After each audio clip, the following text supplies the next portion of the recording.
What is going on, YouTube? It is your boy, Faithful to God, and I am joined today with my friend Abu so that we can discuss the musings of a racist Hebrew Israelite and his misuse of some sources. So without further ado, I'm going to pass it off to my friend. Say hello to the audience. Good afternoon from New York City to everyone. Hope everybody can hear me. Absolutely. We can hear you loud and clear. So, um, let's just jump right into it. Abu, if you could give everybody an introduction to the things that we're going to be discussing. All right. Well, if you could put that first image up, what I would say is that we were discussing this in private, and we thought it might be a good idea to do a show on this.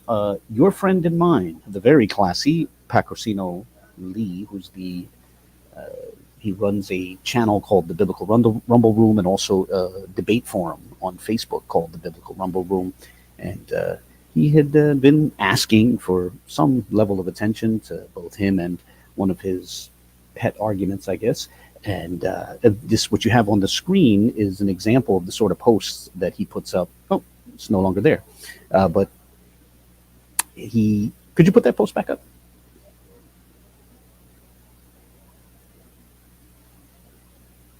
There we go.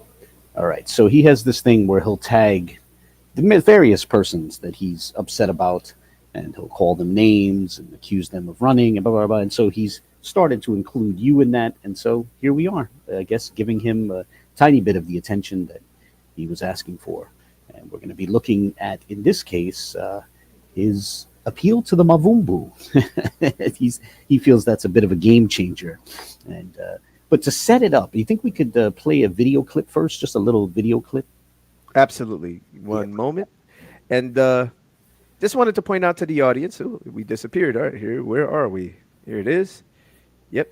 So I certainly wanted to say his words of his thoughts don't surprise me, given the kind of unhinged nature that he's taken on in recent times.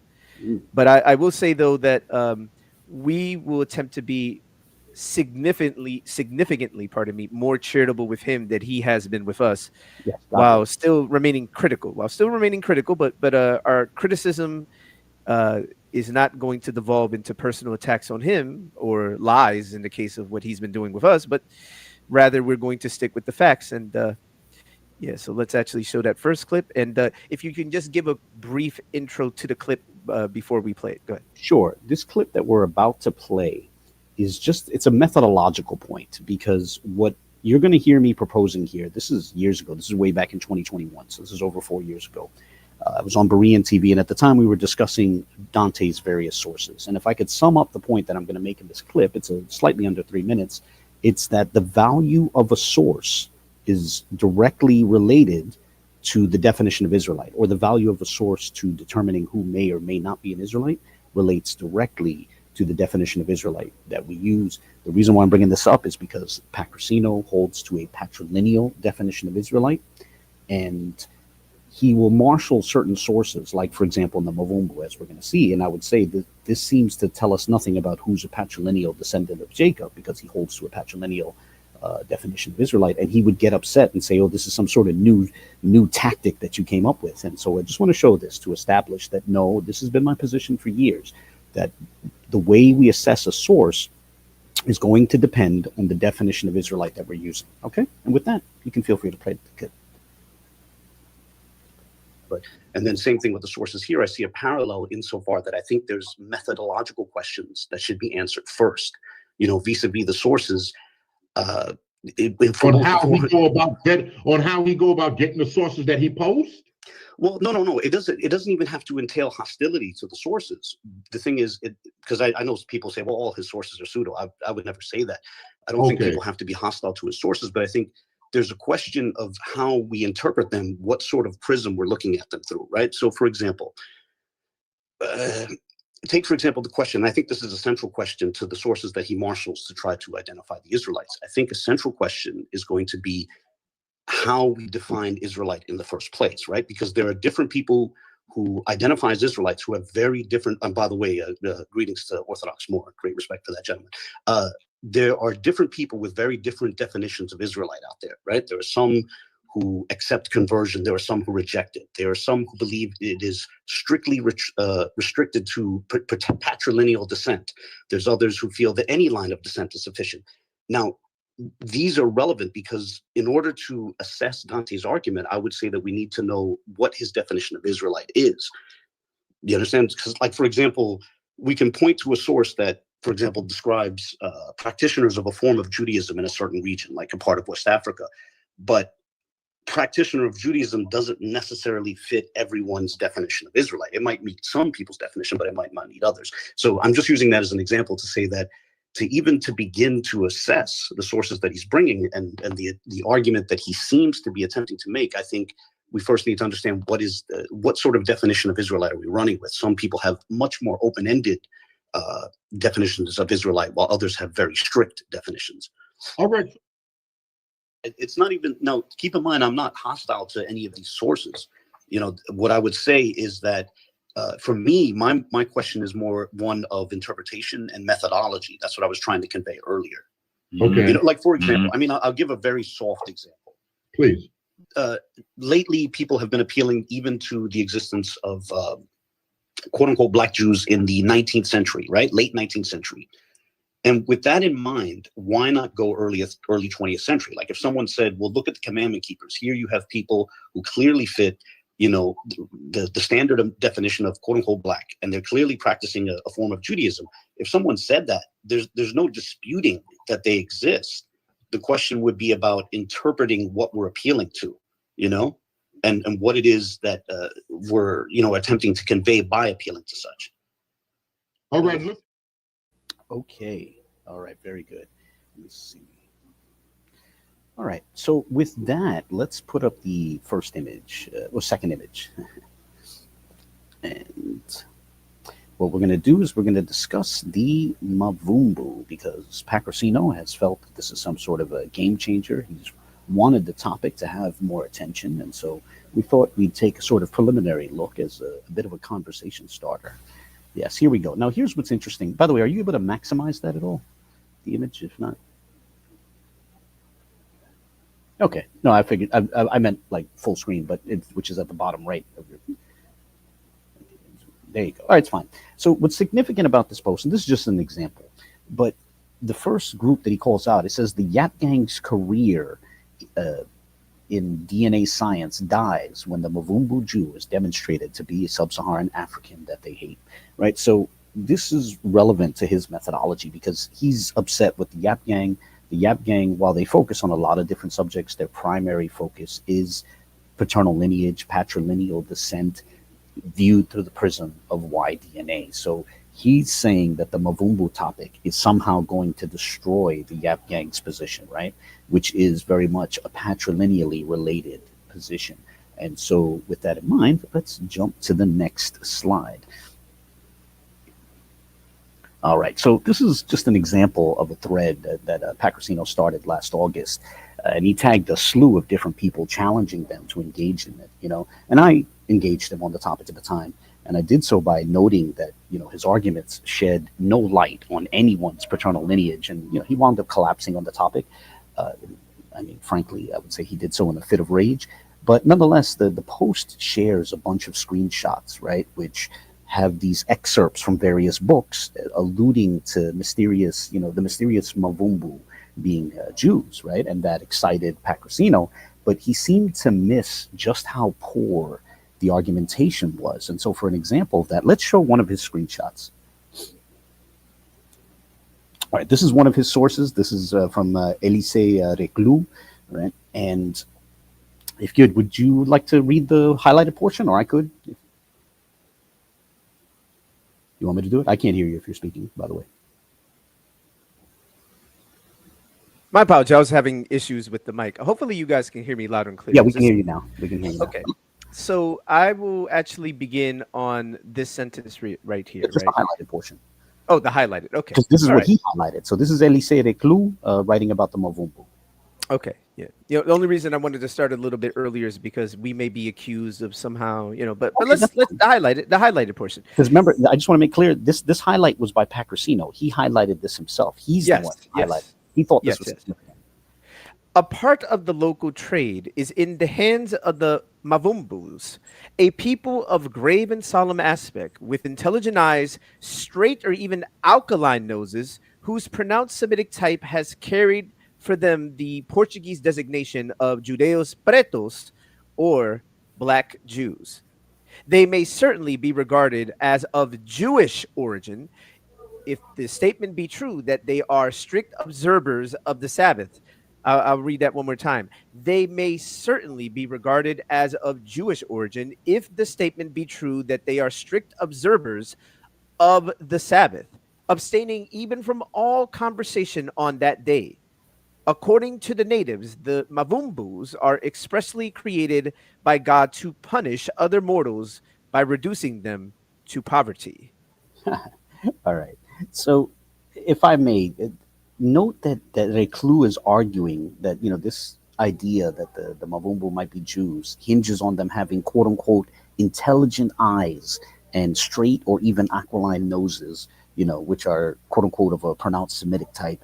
And then he also says that they they may be considered Jews if it turns out to be true that they're keepers of the Sabbath. So it's almost like he's willing to declare them Jews if a rumor that he heard that they're Sabbath keepers turns out to be true.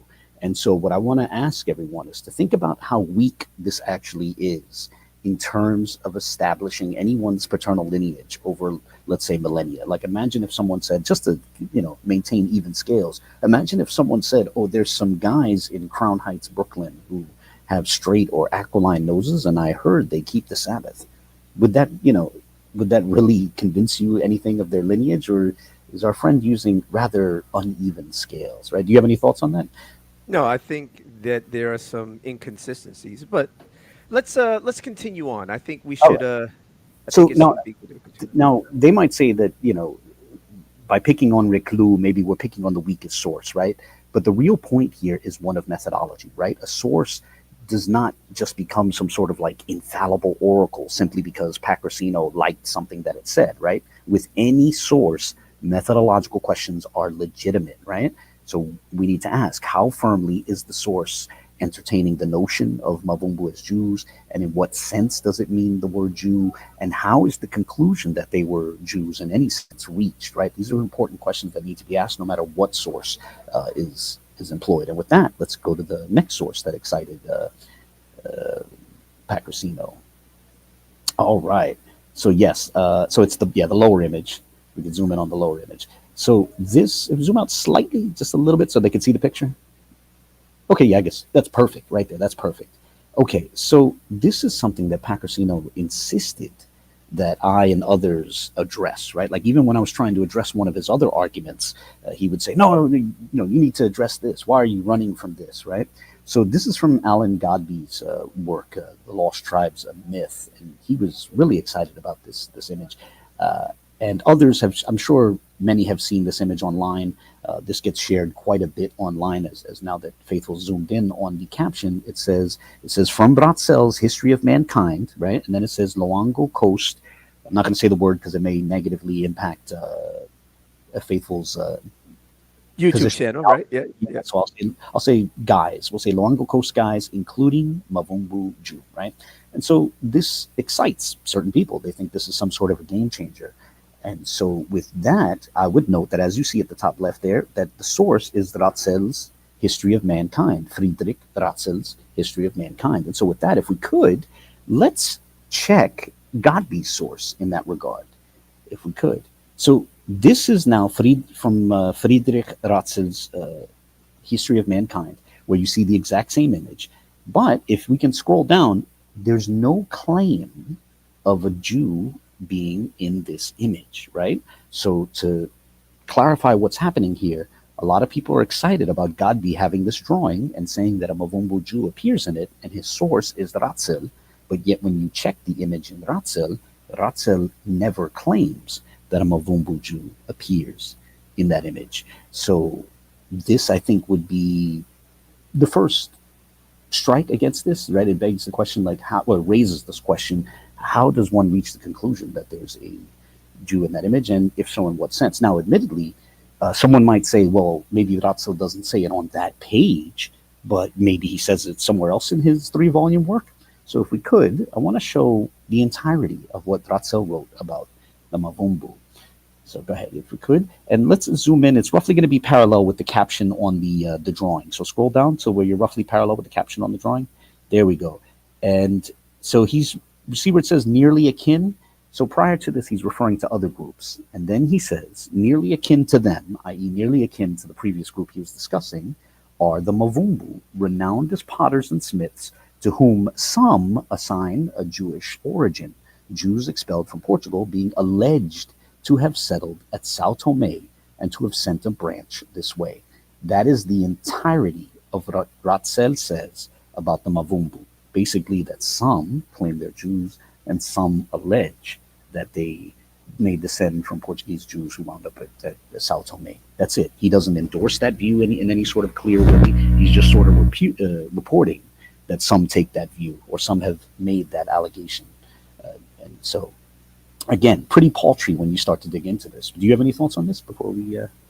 No, I think this is pretty clear that our friend not only doesn't bother to like dig deep into the sources that he makes appeals to, but I think as we continue on, this is going to become more apparent with other things. So let's continue on. Let's continue on. Okay, so now what we're going to do is, now someone might say, okay, so maybe Ratzel doesn't support Godbey in Godbey's conclusion that a Mavumbu Jew appeared in that image. But, you know, maybe Godbey can stand on his own. Maybe he's reaching his own conclusions based on his own research and his own interaction with other sources. So even if Ratzel is not a good source for Godbey to support, to source, then, you know, maybe Godbey has other reasons. So let's take a look at what Godbey has to say, if we could.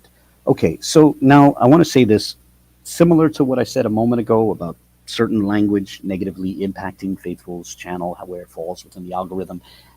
Some of the language here is a bit sharp, uses terms that are a bit archaic, a bit inappropriate. So we're not really going to read through all this. If you could maybe zoom out a little bit. What we're going to do is we're going to show each page from page 246 to 250. And if you're interested in this, if I could, just momentarily, I don't mind reading some of this. Let's read portions that perhaps could be salient to the discussion, right? Things that you think are relevant to the discussion. So, would you mind if I started here, and then you can tell me when to stop? You know, just let me know when. Read as much as you want. And let me do this real quick before I read. I'm going to show the whole page, and I'm going to scroll through it slowly. So I want the audience. This is important for the audience. I want you guys to look at your screen, right? Look, I'm going to scroll very slowly. In fact, so this way my mouse is not obscuring the text. And when you get a chance, I want you to stop your screens. For those who are watching now or those who will be watching in the future, I want you to stop your screens, pause your screens, and I want you to be able to read everything that's there, right? This is the whole page. We're going to provide a link in the description, which will have stills, easier to read stills of each page, right? For Indeed. Tribes and myth. And I certainly wanted the audience to see how our racist friend, he's not really our friend. I should really say our racist interlocutor. Be my cousin, for all we know. I mean, who knows? That's the rumor. Yeah.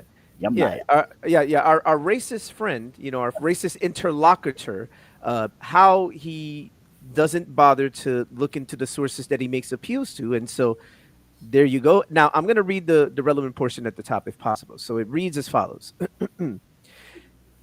These facts, now this is Godbey, right?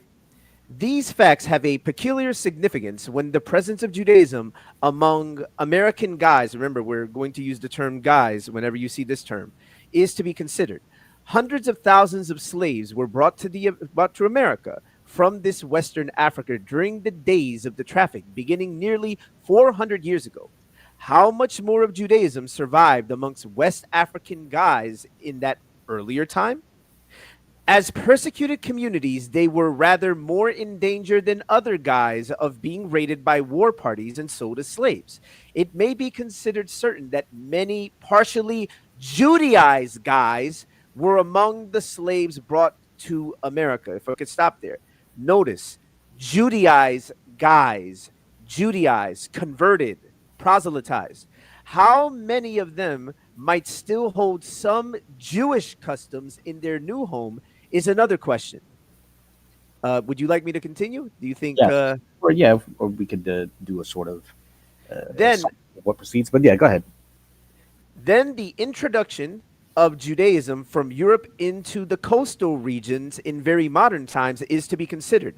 Of this fact, there are satisfactory records.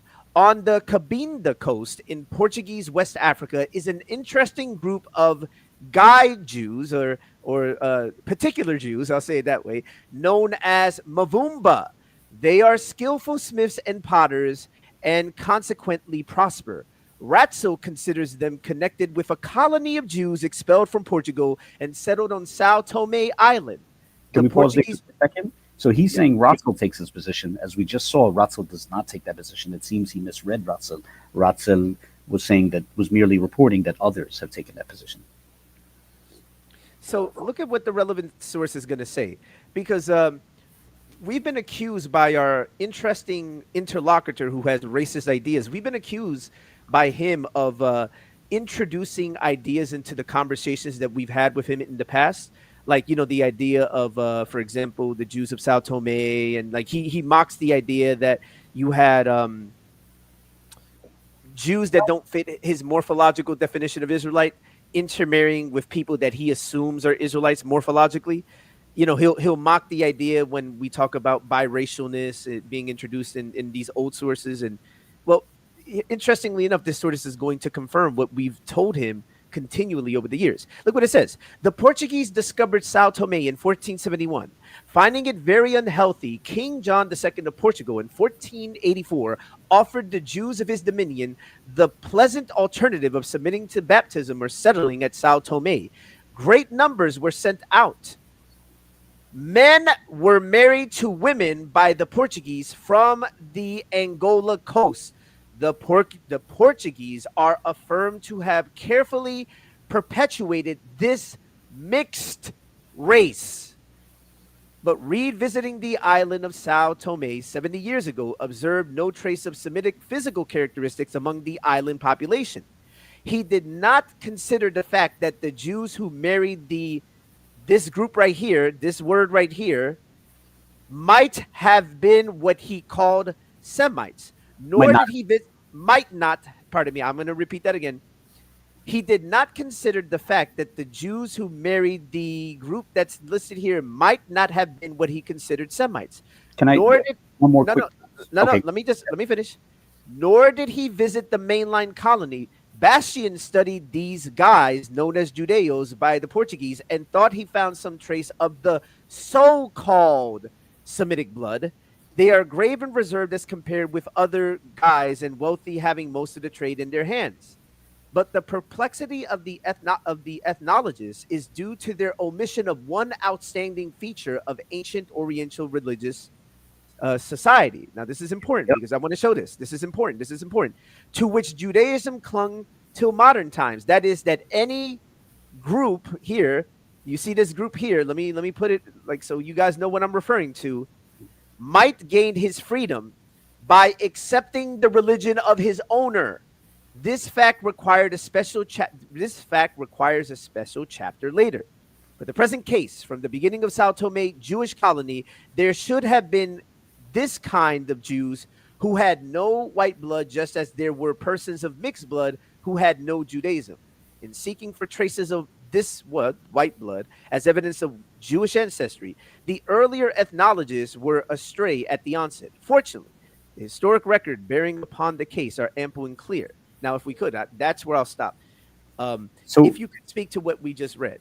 Okay, so first off, a moment ago, he was referencing William Winwood Reed, who's the author of a book titled Savage Africa. And he was saying that, the certain Jews went to Sao Tome in the 1400s, and there were reports that the Mavumbu may have been showing signs of being mixed with them. And then, William Winwood Reed, he goes in the 1800s, and he doesn't see any trace of this amongst the locals, right? So Godbey is proposing something else. Godbey, from here on out, from the last paragraph you read on for the next couple of pages, he devotes those 2 pages to discussing the phenomenon of Jews converting their captives, their slaves, to Judaism and then setting them free. And he presents that as the likely explanation for the mysterious Mavumbu. So when people get excited about what Godbey said about the Mavumbu, they're missing what Godbey, felt about them, and that's the fact that God himself alluded to them being converts. And if I could, note the title of the relevant part of Godbey's page in the book. Do you see what it says? Could you read that loud and clear for the audience, my friend? Smith. Yeah, so Godbey seemed to be skeptical of the idea that there even was like a historic people and whatever the case is. And so perhaps taking the common liberal secular position of his time, he was perhaps casting aspersions. So he looked at the community as is, the original community, as just being a bunch of maybe potentially pastoral nomadic Canaanite groups coming together and inventing their history, a bunch of unrelated groups coming together, and then subsequently over time introducing their religious beliefs to other groups that are unrelated, in this case West African groups, and proselytizing them and making them Jews, practitioners of Judaism. And so if we could, right here, we'll continue reading now. This is 247. If you could speak to that part in particular, because I think that part is missed by our friends, in particular our interesting interlocutor who has racist ideas. He seems to miss that relevant portion, right? And the fact is, the significant point is that he felt that these sources were saying something significant about the Mavumbu and somehow settling the question of of who is or is not an Israelite. And again, remember, by Israelite he means a patrilineal descendant of Jacob. But when you go through Godbey, what's significant is Godbey spends the next 2 pages talking about this phenomenon of European Jews and Portuguese Jews in particular converting their captives, and he sees that as the explanation for the Mavumbu. If we could, you want to jump to page 249? There's something there that's... Well, if I could, if I could, let me just, this is for the audience. This is for the audience sake. I just want to do this real quick because I want to show all the pages. We're going to have it in the description, but I nevertheless want to show this. So I want the audience to, when this live stream ends, or you can do it now, pause your screen, and I want you to read everything that's here, right? I want you to look at everything that's here. I'm going to show everything on the relevant page, and we're going to do this for all the pages, all right? Yeah, Now, if I could, just this interesting portion here, right? And just do this real quick. Now, this is important. I want to show this part right here. I just want to zoom in on this. Tell me if you could see this, my friend. Mm-hmm. Yeah, I can see it. Do you mind if I read this portion? I don't mind. You read whatever you want. It says, in these records, we find some of this particular type, these guys here, this term right here, you guys see it, testifying that they were required to follow Jewish procedure in domestic matters, some that they were sent to Fez in Morocco for informal instruction in Judaism. Sometimes we hear of intermarriage of these 2 groups and of the trial of Jews who are not of pure blood, or the charge is made that this type has been terrified into adopting Jewish customs. Page 259. Okay, you can keep going if you want. Yep, and so now let me do this real quick. And by the way, for some reason, hold on one second. By the way, your background, you have things pinging, so if you could just mute for a second. Okay. One moment. I for some reason I believe I had the page, technical difficulty. Let me just do this real quick. It'll take a second, and I'll just show us on the screen momentarily. Yeah. Unfortunately, for some reason, Yep. I'll fix that real quick. I got it right here. Technical difficulties, y'all. Please forgive us. So the next relevant page we're going to show in a moment. Just give me a moment. I got it right here. Unfortunately, I didn't. While he's getting the page, the gist of what we were looking at is the fact that Godbey, who devotes several pages to the topic of the mysterious Mavumbu, who the sort of mysterious figure that's mentioned in books, but we really don't have a trace of them afterwards. Godbey's proposing that they were the descendants of local converts. Got it right here. Yep, I got the relevant page. I'm about to show it in a moment. Again, I do apologize for the technical difficulties, y'all. By God's grace and mercy, we will be able to show everything now. So here's the relevant page. Let me actually just organize this because it will not show it if I don't do it this way by name. And now we have it. All right. And now we can actually show the relevant page. And this is page 10. So we just looked at page 9, or pardon me, it would be 147. Now we're going to be looking at page, 247. Now 240. Yeah. Give me a moment. Here it is. Yeah. So just so we're clear, we just looked at this page right here, right? We were looking at this where it says, notice it says, terrified into adopting Jewish customs. One Jewish Guinea person, 100 years of age, died during the examination. The Case and Wolf's compilation are scattered from 1499 to 1667. There are an abundance of historic records of Judaism in the West Indies at the same period. And so he's mentioning different things just so we can see it. I want the audience to see because there's a lot to read here. I'll scroll through this right now so everybody can see the page. We're showing everything. All right, just so we're clear. And if you could, just to give a brief synopsis of this relevant page, 248. 248, this is just him continuing with the cases of the mainstream community converting their captives and and how different Christian communities considered that an issue, and how Godbey sees this as an explanation, for example, the Mavumbu, the mysterious. The Mavumbu, yeah. Yeah, it says the other freedmen were probably semi-proselytes not yet accorded full membership in the synagogue, compare Deuteronomy 23:7. The data will explain the presence of this kind of Judaism in other parts of the West Indies and the origins of some of this population Jewish communities in the United States. I'll read that one more time. The data will help explain the presence of this kind of Judaism. You guys can see it, right? I won't say it. We want to make sure we keep the algorithm in check so we can actually keep the video up. In other parts of the West Indies and the origins of some of this communities in the United States. So in other words, conversion, proselytizing. Now, I'm going to say this. Here it is right here. For the publications of the American Jewish Historical Society showed that these Portuguese Jews of the Brazils, Suriname, and Curacao were the first Jews to settle in New York beginning in 1654. Communication with Suriname, was continual. They held many, as you see the word there, illicit relations are suggested by some of the published wills, and the impression soon spread through the colony that any of this group would gain freedom by, how would they gain freedom? Changing religion.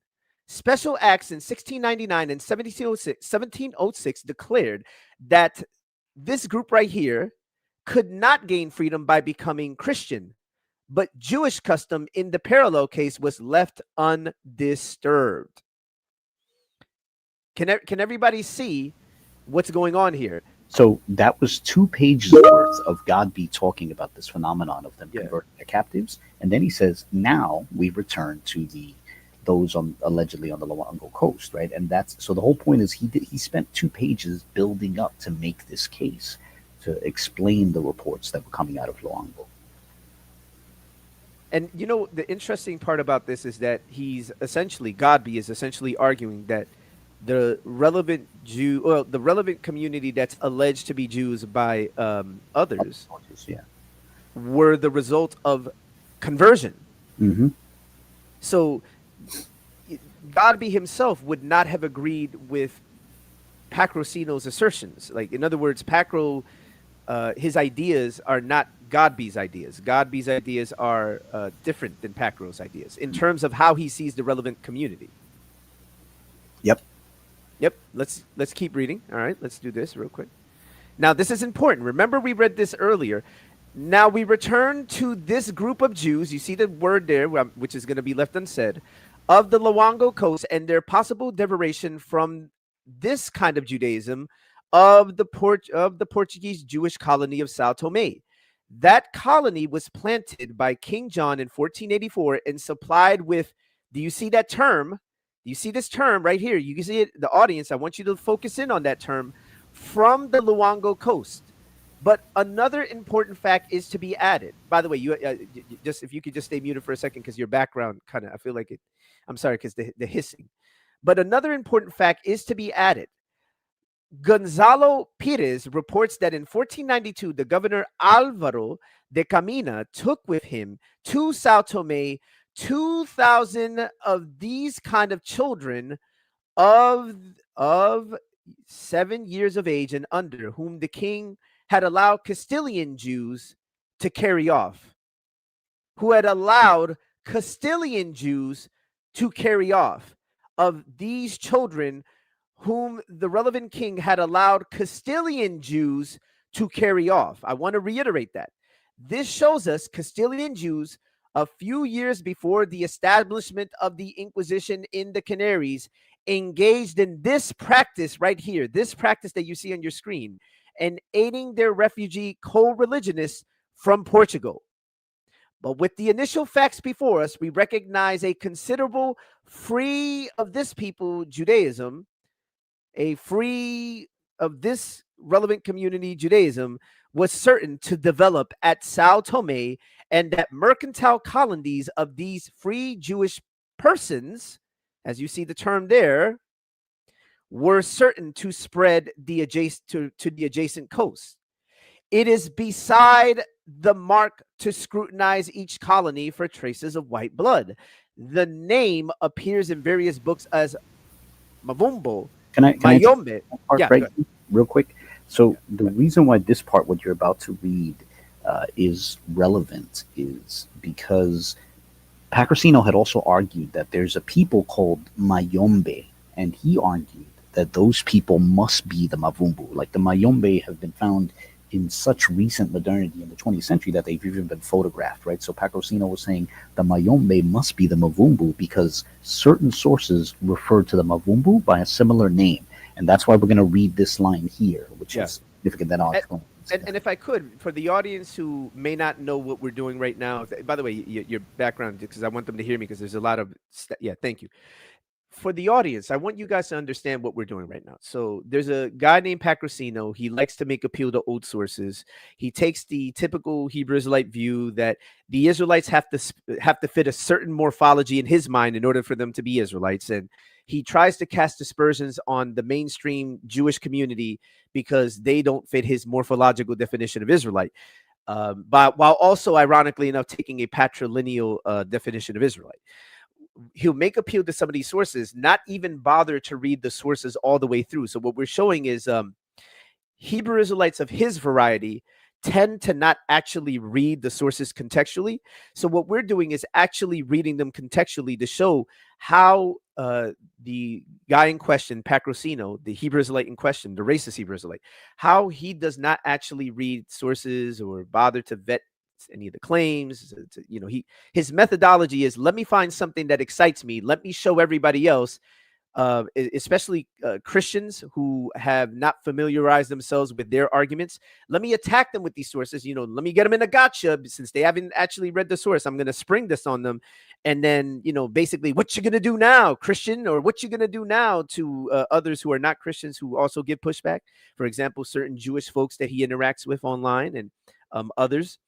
And what we're doing is showing that his methodology is actually, I'll say it in Spanish, basura. And so he doesn't actually fact check his sources. And for the record, I'm playing. I'll say it. I'll say it in a little harsher way. But no disrespect meant to him. I still wish him well. I desire nothing but good things for him. I just think that his methodology when it comes to these interactions is not very good, and I think he should improve on that. I think there's room for all of us to improve, and I would say us included. But in his case, there's a tremendous amount more to improve because he's not even bothering to read the sources contextually. He's not even bothering to look into things that are being said. And my friend Abu, if you could just unmute for a second. Even Ratzel, even the way Godbey uses Ratzel, if you could speak to that just momentarily.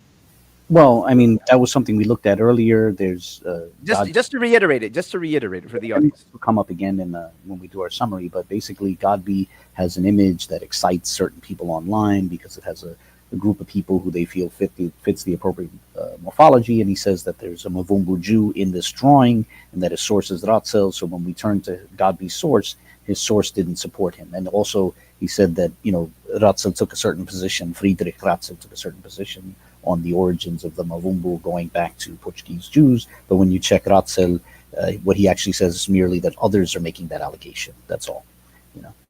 But if we could set up this paragraph that you're about to read, I just want to reiterate that the reason why this part is significant is because, and then I'll explain more afterwards, but there is a people who have been found so recently in the 20th century that they've been photographed, known as the Mayombe. And Pacroseeno has argued that they must be the Mavumbu, right? Because the Mavumbu are sort of this mysterious figure. They're mentioned in these older works, but then they're sort of lost to history. And so Pacroseeno was arguing that the Mayombe must be the Mavumbu because certain sources refer to the Mavumbu by similar names. And with that in mind, it's important to point out what Godbey himself said here. Right. And so I'm going to read the relevant portion. So this is what it says.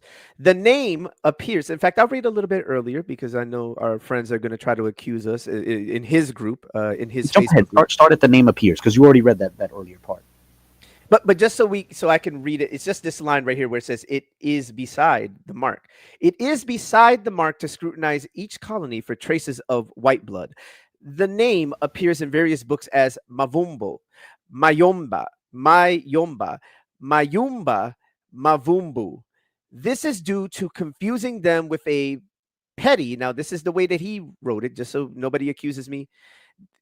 This is due to confusing them with a petty kingdom or tribe in which some of their mercantile colonies have been noticed. The Mayomba are an inland hill people north of the Congo. Their country begins 60 miles inland and extends northward from the Congo about 200 miles. But the Abbé Proyart in 1776 describes them as holding the coast also north of Luango Bay.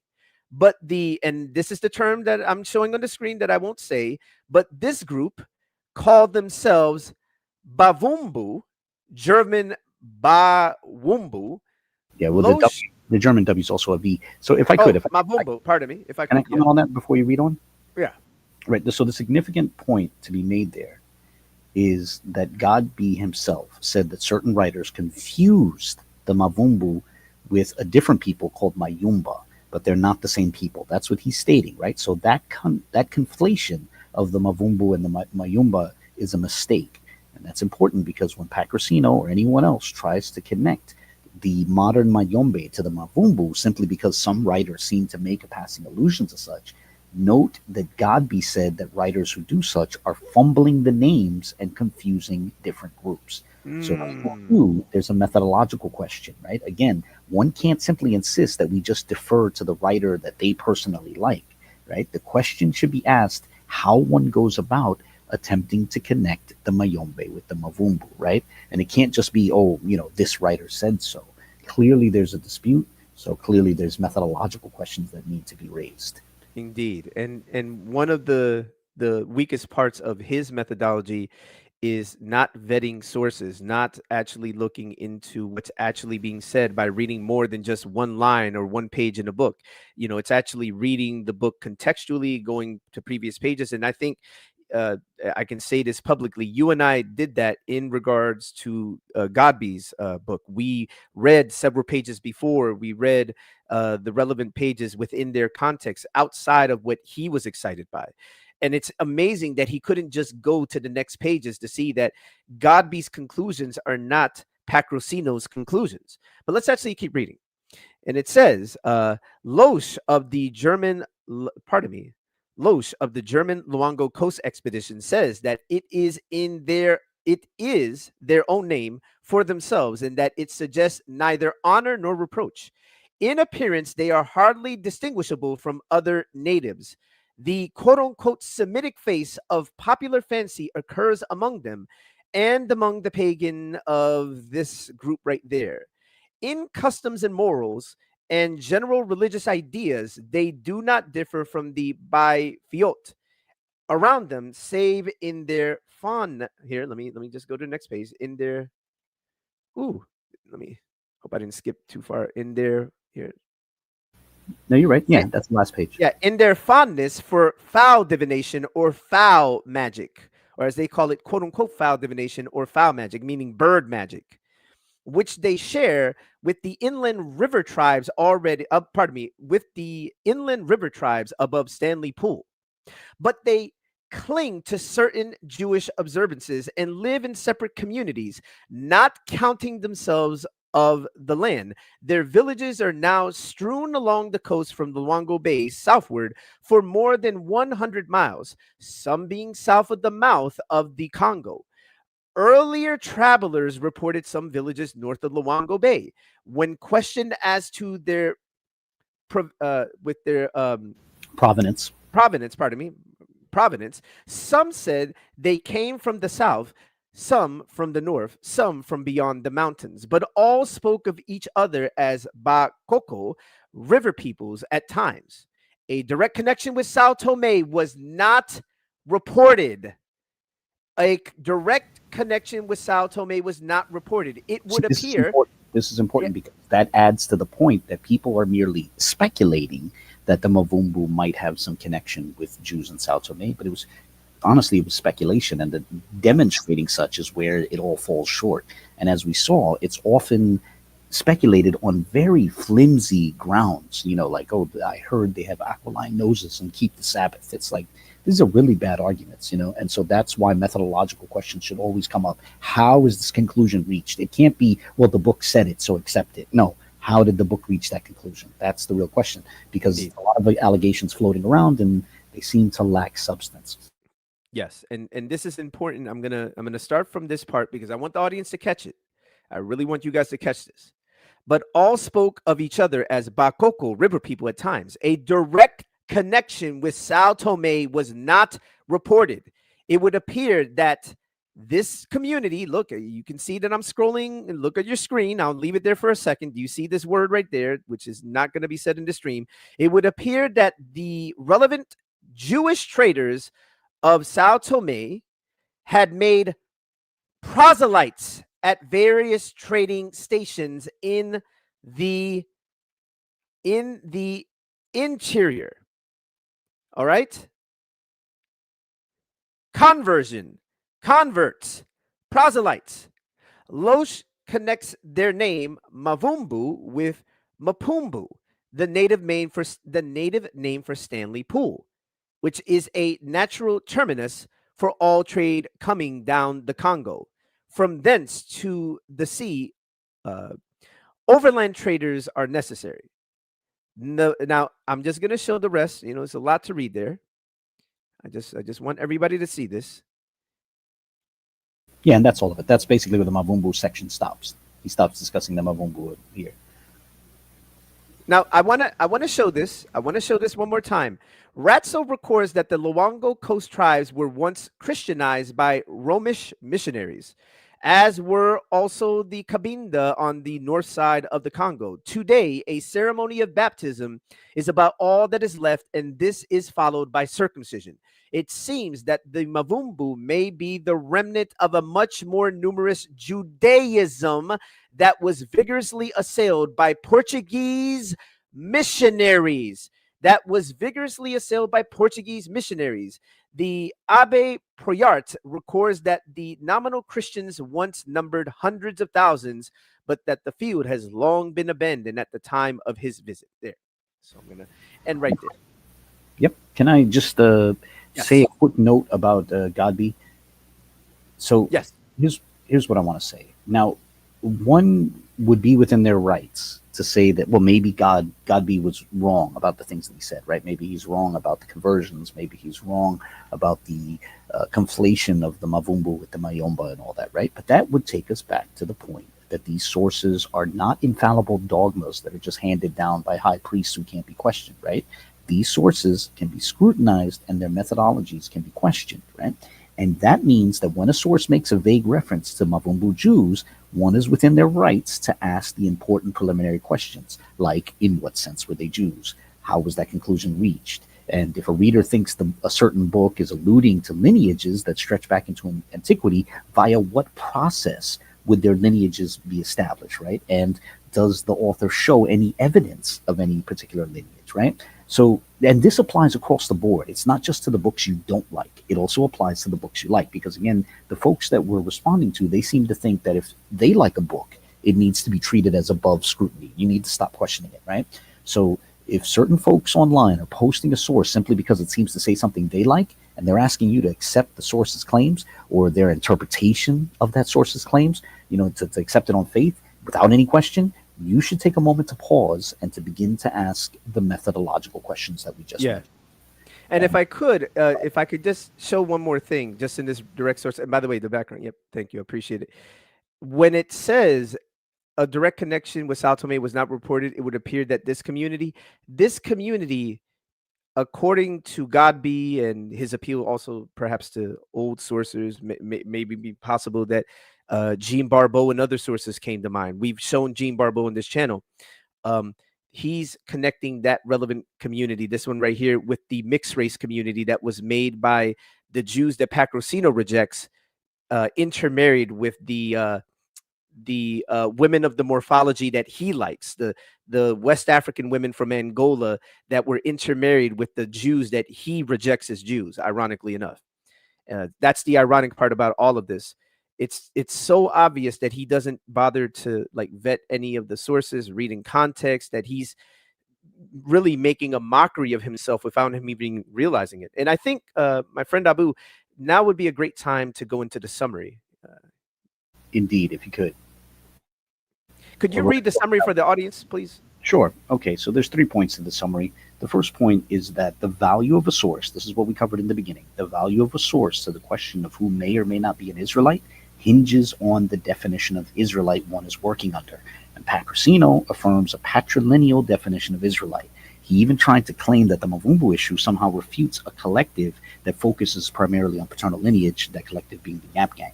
Now, none of the sources that Pacroseeno cited actually shed any light on anyone's paternal lineage. In short, what he thought was a game changer turned out to be a flop.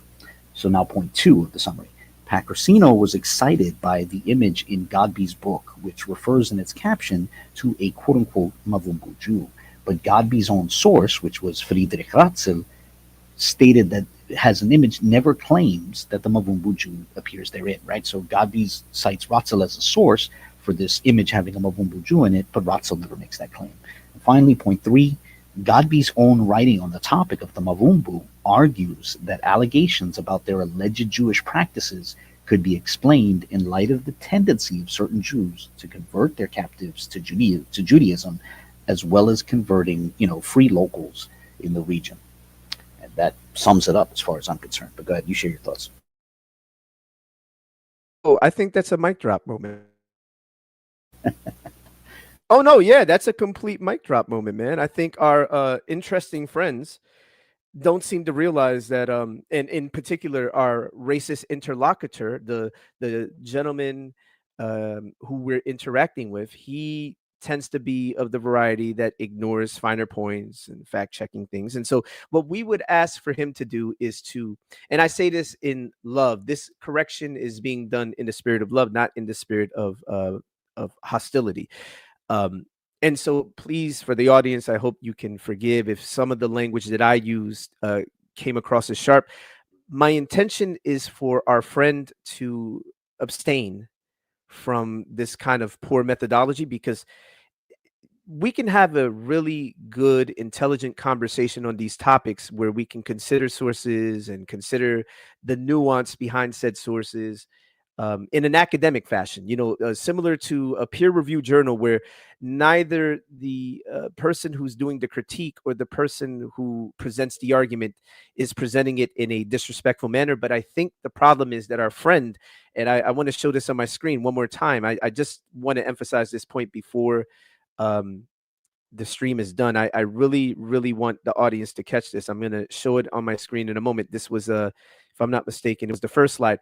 When you have an individual that talks to us in this fashion, and for the record, we have tough skin, but it's in the spirit of as believers in the Bible and the scriptures, as believers in for us, we're speaking for ourselves here in the Christian faith.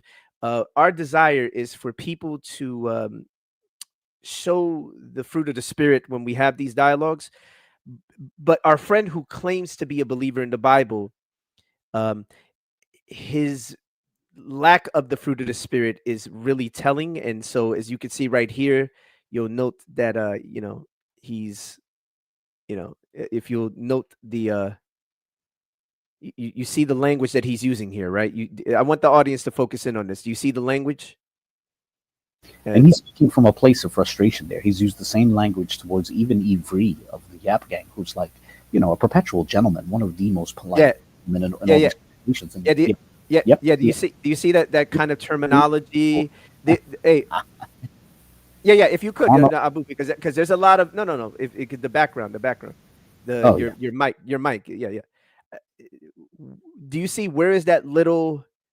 I want the audience to see the language that our friend uses, our racist friend, our friend who seems to be lacking in the fruit of the Spirit. Do you see what he says here? Do you see the language? Yeah, I want people to see that. Yeah. Yeah, do you see this? Like two old hens in a church that used to... Yeah, the HOE. Yeah. I want the audience to see, and this is recent. This is literally a few, not even, it's a few days back. Last Sunday. Yeah, this is recent. That's the supposed fruit of the Spirit that our friend, devoid of the fruit of the Spirit, shows. Yeah, there is no fruit of the Spirit in his speech. He's doing this from a place of frustration. He's upset by arguments that focus on methodology, and so he tries to get increasingly personal and on these topics, which is unfortunate. So I would ask my Christian brothers and sisters out there to keep him in prayer. Keep him in prayer that the Lord would convict his heart, that he would cause him to see the error of his ways, and that he would cause Pacroseeno to season his speech with salt. I think that if we're going to have any conversation moving forward, one of the things that needs to be established are rules of respect, human decency, human dignity. If you're going to disagree with someone, do so in a charitable, respectful fashion. Don't do so in this fashion, because the only person who ends up looking bad is you. And then we do a live stream where there are going to be significantly more people coming to watch this video than come to your Facebook group. So I would hope that you would kind of correct yourself, because if not, we got to put you on that Summer Jam screen. And then the next thing you know, everybody's got to see your business, and it makes you look bad. It discredits you. And it really renders the ability for you to present arguments, null and void, because who's going to want to talk to someone who attacks a person in that kind of fashion? Very few people are going to want to interact with such a person. But I thank my friend Abu that he's willing to do it. And, he's willing to, roll with the punches, take the abuse. And for that, respect to you, my friend. But I think that sums everything up. Yep, that's about it. So with that being said, I hope all of you will share this to your social medias, show others, to be on the lookout for this gentleman, and that again, that you keep him in prayer. The important thing is that we keep all of these people that we are criticizing in prayer, that it's not just a boast of trying to, one up someone and show how smarter we are than they are. At the end of the day, our ultimate desire is for Pacroseeno to be, if it's the Lord's will, at some point in the future, counted as a member of the body of Christ, and that he would abstain from these kind of low-hanging fruit tactics. So, please keep him in prayer. And with that being said, I want to thank my friend Abu for joining me today, and we're going to end it here. God bless you all. I hope this has edified someone out there. And until next time, take care. God bless you. God bless.